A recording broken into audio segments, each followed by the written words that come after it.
Good evening. Welcome to this month's Town Administrator's Report. I'm David Watts Jr., and with me is our Town Administrator, Steve Mayo. Welcome, Steve. Thank you, David. How are you? Good. We're on the cusp of summer. We are.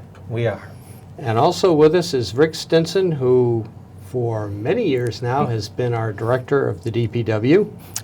Thank you, David. And is about to retire. Yes. 40 Pretty years soon. of service.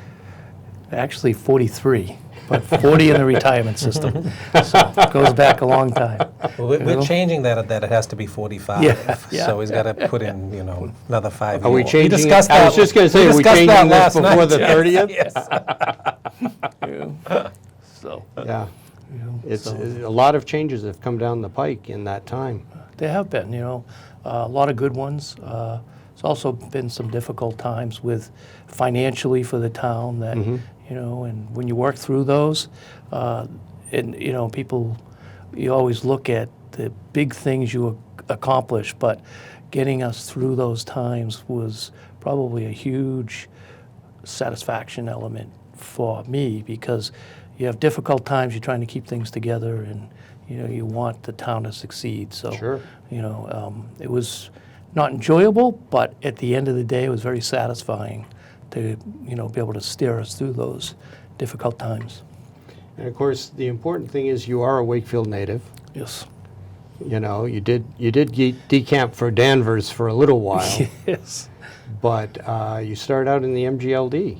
I started out there in 1976 as a summer employee and worked until I got through college, and then went full-time in 1982.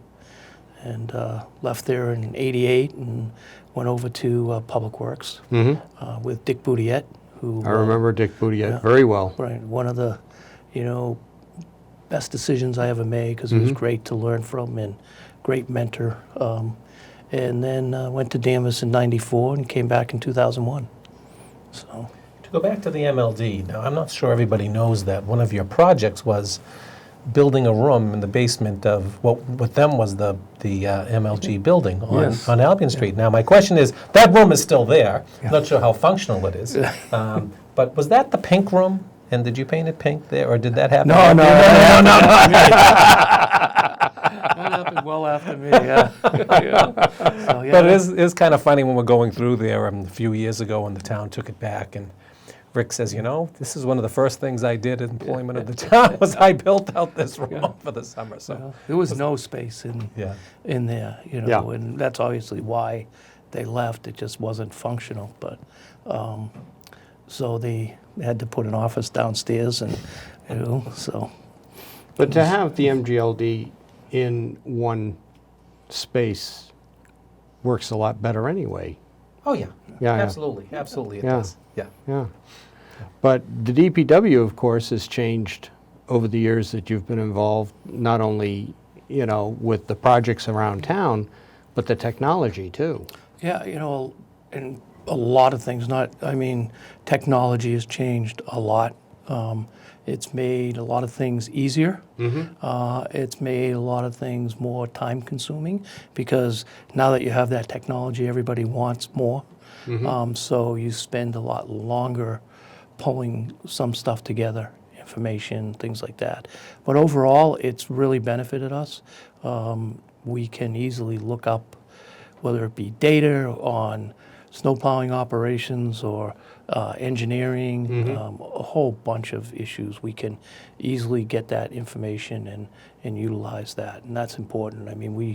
We use technology to track salt, and whether we're completing a plow route or a sand and salt route. So it's been very beneficial for us. Luckily, this last winter wasn't a bad winter at all. No, it was very nice. It's a good way to go. But even today, even a not bad winter is still, and we should have always been there, I guess, budget-wise, it's still almost $1 million enterprise for the winter because of what needs to be done. And so it wasn't that bad, but it was an average one. So, So. Some of the other changes that have taken place that, in the long run are going to be good, but people didn't necessarily see it that way at first, that you helped pioneer, was the way refuse is now collected and the recycling program. Yeah, it goes very smoothly now. I know there were a lot of people who were skeptical when we started, and I relate back to Phyllis Hull, who was loved her dearly, but she was 100% against the collection system, and but after getting used to it and it was in place, I saw her one day and she said, I love this system, and I actually had down on the common, we had a huge barrel there during the WCNA festival, and you guys were shooting a video of the festival, and so I said to Phyllis, I says, why don't you try moving this barrel? And she moved it, and then she goes, well, what happens when it's full? And I lifted the cover up, and it was full, more than you normally would ever put in there. Sure. And she found it very easy to do, and that was on grass. Yeah. But she was, at the end, she was very pleased with it. She was very happy with the change. And how successful has recycling been in Wakefield? That's always the biggest one, is how to get people to change their habits. Right. It's been very successful, but it can always be better. The people, I think, a lot of times don't realize what they can and cannot recycle. And it gets down to simple things like you have a roll of paper towels, you get to the end, you have cardboard on that spiral in the middle. So those things can be recycled. And it's really trying to maximize what you want to recycle. The big thing now is making sure it's very clean. If it's not clean, contractor's not going to pick it up because it becomes contaminated waste. And that's all due to China and their approach to recycling now, and it's really impacting the U.S. Well, pizza boxes was one that got switched from recyclable to non-recyclable. Yeah, well, not always. I mean, if it's clean, you can recycle it. If the bottom has an oil stain on it, you can't do it, but you could rip the top off if it didn't have an oil stain and recycle the top. So there are ways to work around that and get the most out of the recycling program. And at the end of the day, it keeps us from sending waste to an incinerator. Right. And benefits the environment. So that's the The key. waste is still sent over to the incinerator in Saugus? No, it goes up to Covanta and Haverhill. And it has for probably the past 20 years, 25 years. It's gone to Haverhill. And we'll be looking at that contract, or someone else will be looking at that contract for next year. So it's coming up. In November, you'll get to sit in the cheap seats. Yes. And just watch somebody else sweat through the questions. Yeah, exactly. We're hoping he doesn't ask any questions. That's what we're worried about. See, that's the danger. He knows so much that when it comes up, he'll be at the mic going, by the way. The other thing I was going to say, when we're looking, because obviously you're going through stuff that you need to get rid of and things that people are going to need. And I came across an old training program we did with a listing of all the employees who took that, and that was from 2002. And I was looking at that and going, well, there's only like 3 or 4 of them left on this list that is still here, Sure, So it was interesting looking at that, and you sit back and remember some of those names. So it was. Well, and that's just it, going back over all of the different things that have occurred in the course of your career. All good stuff. For the most part. Hopefully. Well, some people may argue about some of the streets, but... The streets are a real challenge. There's not, unfortunately, enough money to bring us to where we need to be. So our approach has always been that on certain items, we will turn around and only do what we have to do. So curbing will adjust, sidewalks will patch and like that, so we can get the most out of paving. But then again, it's still only so much money there. So you can't, we need to do 6 miles a year, and if we get 3 miles a year with the funding we have, we're doing pretty good. And how many miles of roadway is there in the town of Wakefield? We have 105, but 90 miles of that's public.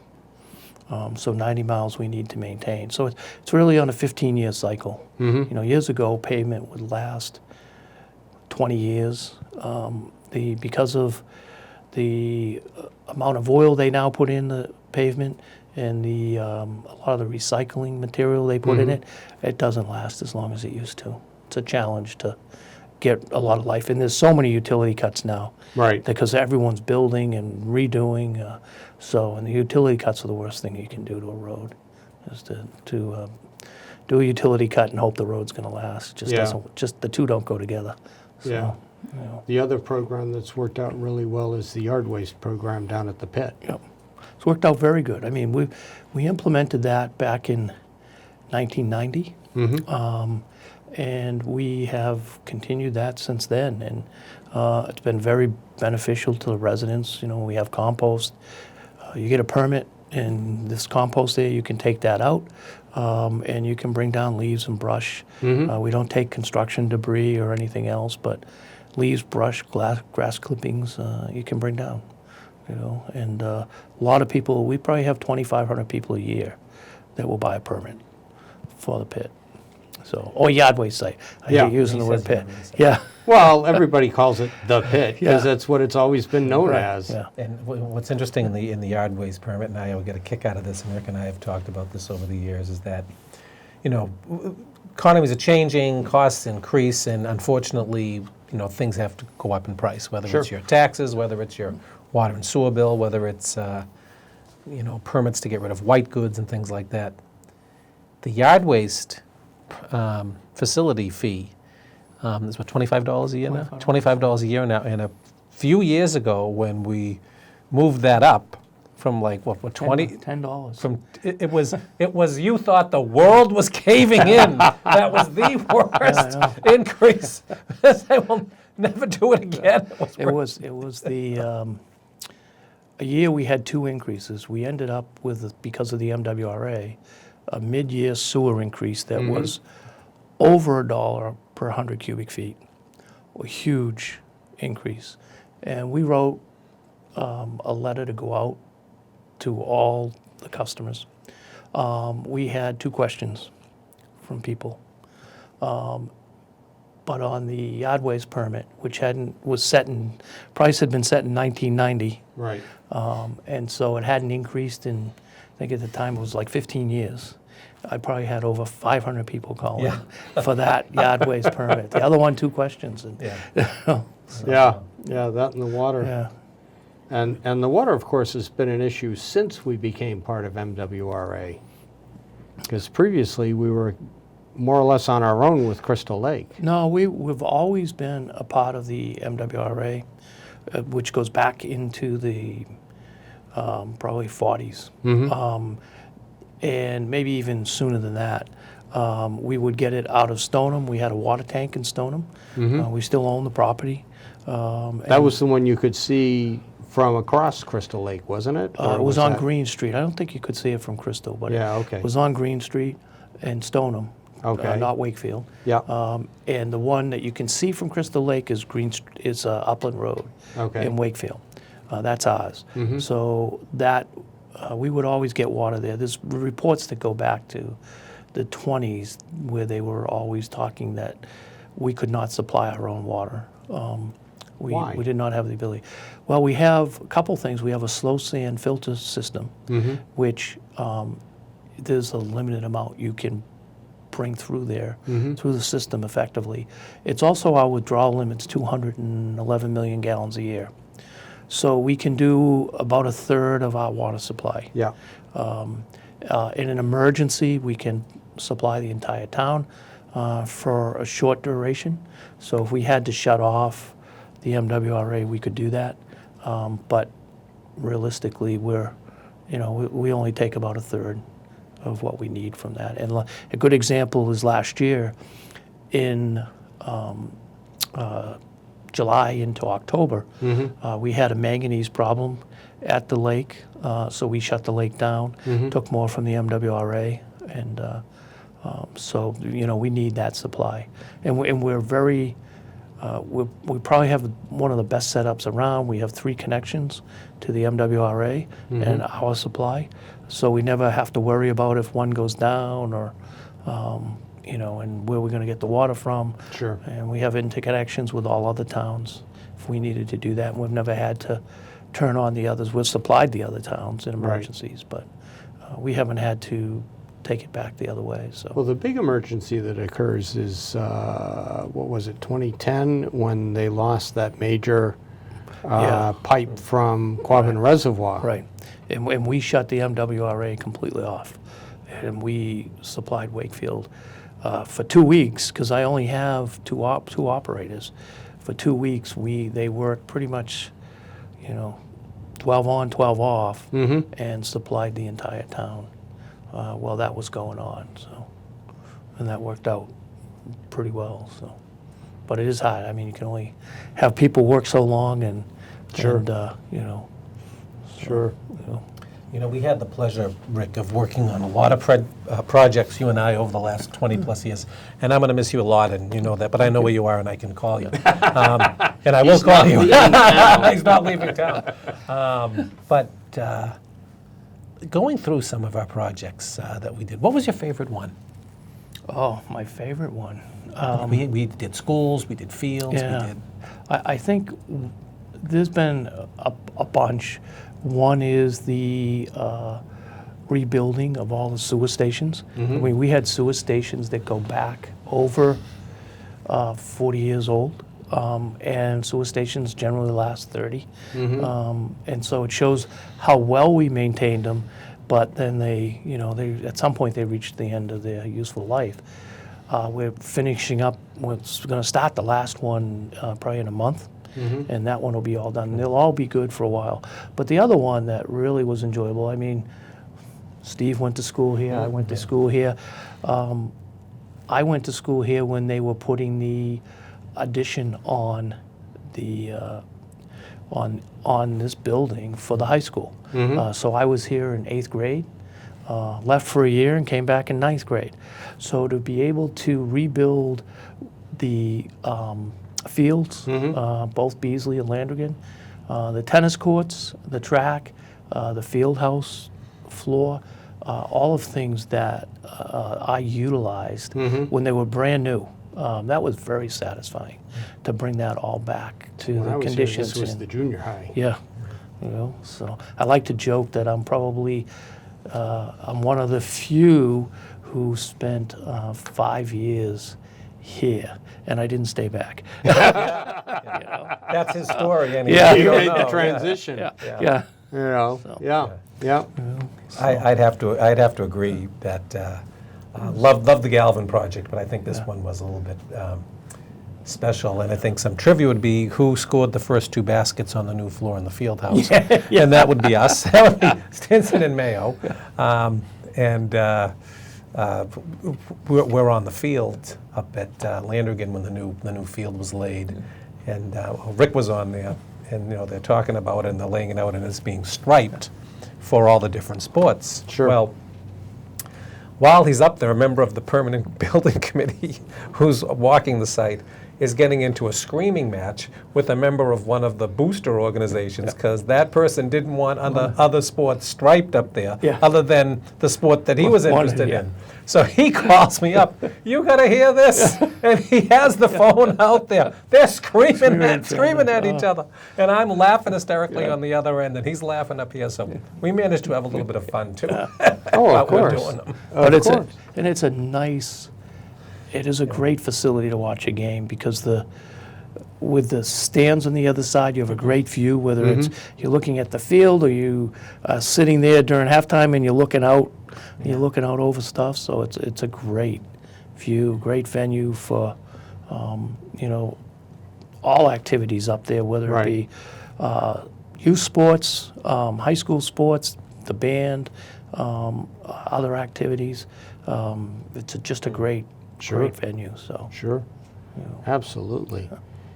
Earlier on you mentioned Dick Boudiette, and my memory of Dick Boudiette is that he helped to facilitate my Eagle Scout project 50 years ago, Right. May of 1969, and that was to do the restoration on the old World War II monument. Oh, yes. So, of course, I wasn't exactly happy, when Phyllis and the committee came along and said, yeah, we're going to get rid of that. Yeah. But that was another instance of you and Phyllis working together very effectively to create something that has, done Wakefield justice. That project, if I were to pick three, one I think is obviously as I mentioned, the sewer stations. The other is down here at the high school and redoing the fields. But that one is the third one. That was very satisfying, and working with Phyllis to accomplish that. Sure. A lot of engineering by my staff went into that, and to watch it come together without, I know everyone likes to say there were no town dollars, but there was a lot of town staff time in that. Right. And from a lot of people. Right. But at the end of the day, it was, it came out terrific, and it'll last forever. I mean, that's, and to see the way that went together when they lowered them in place was amazing to the logistics to do that. So, and she was great to work with on that. So it's good to see her happy with that when it was done. Everybody has Phyllis Hall stories. Yeah. They do. I think one of the intangibles, and as we go forward, and one thing that I think about a lot, because as this group of supervisors and department heads go on, there's been some great relationships, and we talk about public-private partnerships. And I think what Rick has done as DPW director, and what he has instilled in his department heads, is we have some great partnerships with some great groups, whether it's the Friends of Lake Warner Power, Wakefield Center Neighborhood Association, the World War II Memorial Committee in Phyllis Hull, and a lot of these aren't, they're not seen on the balance sheet. Right. They're not there. We didn't have a huge increase in the budget for fencing material or stuff like that, but a big investment of time. Right. Playgrounds, doing playgrounds and working with school groups and what have you, where a lot of our staff will come out. And hey, there are guys that, there are some of our workers, and they're great workers, and they'll get, they're working overtime on a weekend. But a lot of members aren't.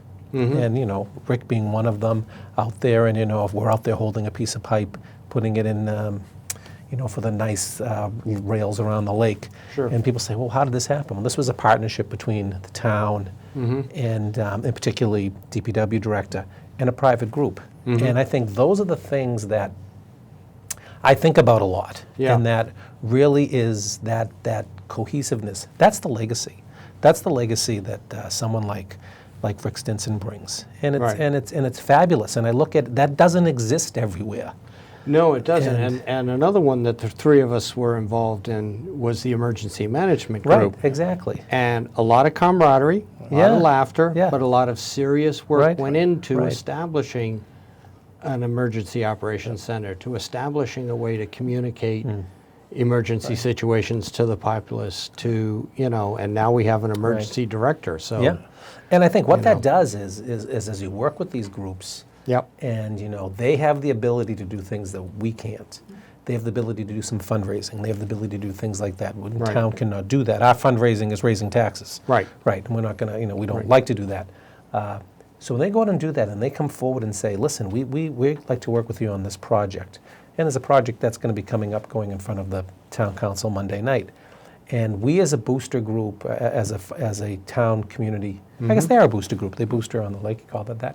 We're going to give a substantial donation to the town Yep. to have this work done. And guess what? We trust that the DPW director and his staff are going to do this as we have talked about. That is a huge asset that this town has, and I think that's really what people should thank you for. I mean, all the nuts and bolts were done, the plowing was done, this was done. I'm going to miss you calling me at 4 in the morning. Steve, are you up yet? Do you have your bunny Not on slippers snowy on? days. Do you have your bunny slippers on? Time to get up. Here's what's happening. I'll still call you. No, they still call me. You'll be up anyway Yeah. just because of out of habit.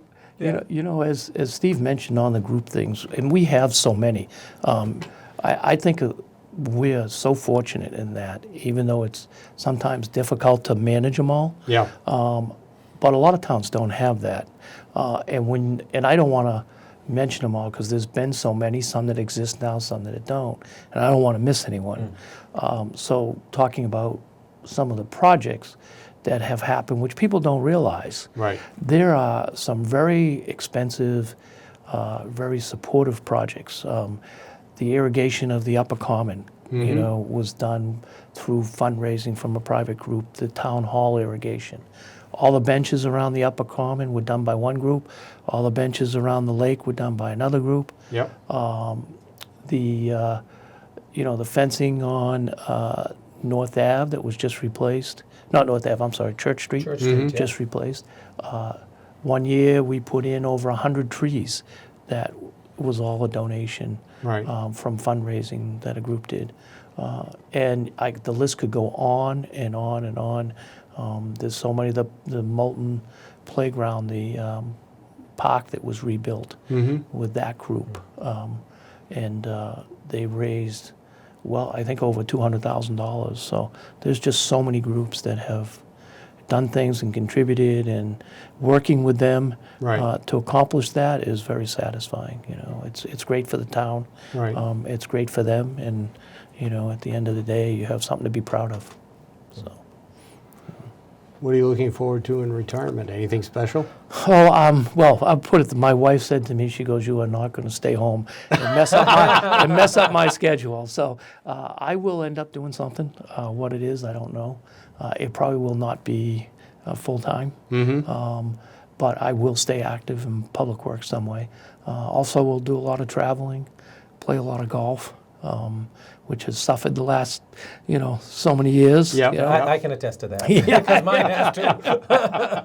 You know, and you know, and but I'll have a lot to do. I'll be around town, so you know, I'll be able to turn around and come in and, you know, aggravate people. You know? Especially a town meeting in Yeah, November. You know, and but you know, one of the big things is I just, since I was here and went to work in '76 to join in Dick Boudiette in 1988, and coming back in 2001 till 2019.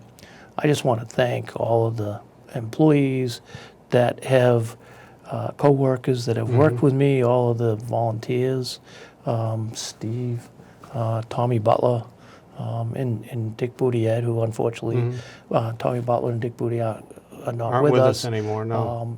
But they have made the job very enjoyable, Right. and you know, you accomplish a lot. You know, so it's just been, it's a great job to have. And I like to look at it that when someone gets up in the morning, till the time they go to bed and wake up the next morning, Sure. you're using a public works service 24/7. Sure. Okay, whether it's water, sewer, sidewalks, trees, whatever, you know, you're dealing with something we do. So, and that makes it very satisfying. Rick, thank you for all your years. Thank you. Thank you, my friend. Thank you. And we're going to take July off. We will see you again in August. Thank you for joining us. Thank you.